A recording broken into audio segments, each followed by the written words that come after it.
Halo semuanya, balik lagi di channel Bedzap DL. Dan gue mau jujur deh, pernah gak sih lo ngerasa udah capek-capek bantu orang, tapi hidup mereka gak berubah? Atau malah lo yang capek duluan? Dulu gue kira gue bakal jadi penyelamat, kayak bantu orang, hidup mereka berubah, terus udah selesai. Simple, tapi ternyata realitanya gak sesederhana itu. Dan ternyata apa yang gue rasain ini bukan cuma pengalaman pribadi aja. Dan di pekerjaan sosial, ini ada konsepnya. Pertama, kita bahas yang agak nyelekit, tanda kutip, yaitu savior complex. Dimana dulu gue ngerasa, gue harus bantu mereka keluar dari masalah ini. Pokoknya mindsetnya, gue harus jadi solusi gitu. Tapi menurut perspektif pekerjaan sosial, ya kita itu bukan superhero, kita bukan pahlawan. Kita itu fasilitator. Yang artinya, tugas kita bukan nyelamatin orang, tapi bantu mereka buat bisa menolong diri mereka sendiri. Dan jujur, ini lumayan ya ngerusak ego juga ya. Karena ternyata kita nggak sepenting itu di kehidupan orang lain. Masuk ke fase kedua, yaitu reality shock. Ini fase yang pasti semua anak kesos tuh rasain. Dimana lu udah bikin rencana intervensi, rapi, detail, niat banget, tapi pas ngejalanin, kliennya nggak datang lagi. Atau balik ke kondisi awal, dan otomatis lu mikir, gue salah ya, padahal belum tentu. Karena ada yang namanya discouraged people, yang artinya orang-orang yang udah terlalu sering gagal, terlalu sering kecewa, sampai akhirnya mereka berhenti berharap. Jadi ketika mereka nggak berubah, itu bukan karena mereka nggak mau, tapi karena mereka udah capek duluan. Lanjut juga ada satu hal yang menurut gue ini paling real di lapangan, yaitu kotak tisu. Serius, karena cerita yang lo dengar setiap hari itu berat. KDRT, kemiskinan, atau konflik keluarga.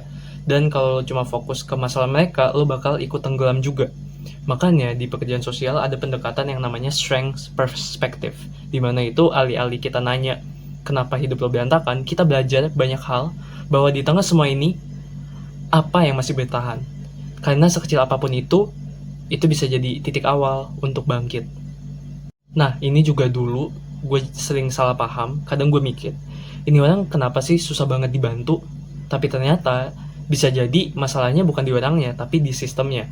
Di pekerjaan sosial ada yang disebut dengan person in environment, dan di beberapa video pernah gue sebut juga, yang artinya kita nggak bisa menilai seseorang tanpa melihat lingkungannya. Orang yang kelihatan malas, bisa jadi lingkungan itu nggak kasih dia kesempatan. Orang yang kelihatannya emosian, bisa jadi tumbuh di lingkungan yang penuh tekanan. Makanya, jangan gampang nyalain individunya. Karena seringkali, ya, mereka cuma lagi bertahan aja. Dan ini bagian yang paling susah, yaitu self-determination. Dimana ada momen ketika lagi di lapangan, lo ngelihat pilihan klien, dan di kepala lo itu udah jelas kalau ini tuh salah. Lo pengen banget ngearahin, ngasih tahu harusnya gimana, tapi lo nggak bisa. Karena klien punya hak penuh atas kehidupan mereka.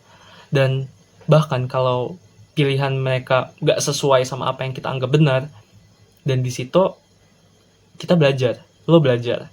Jadi profesional itu bukan cuma soal ngatur, tapi menahan diri juga.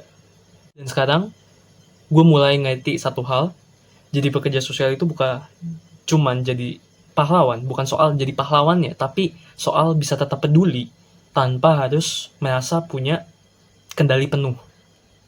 Dari semua pengalaman itu, gue pegang satu hal simple, yaitu triple A, yang artinya S, tanya dulu, jangan langsung asumsi, assess, lihat konteks dan kekuatan yang ada, dan assert, yaitu kalau mau ngomong, ya sampaikan dengan bahasa yang manusiawi.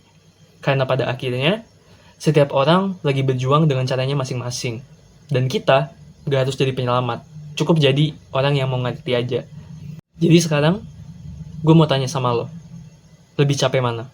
Bantu orang terus, atau ngerasa gagal karena mereka gak berubah? Tulis pendapat lo di kolom komentar. Dan kalau lo suka konten kayak gini, tapi yang relate dan tetap ada ilmunya, jangan lupa subscribe ke channel Bedzap DL.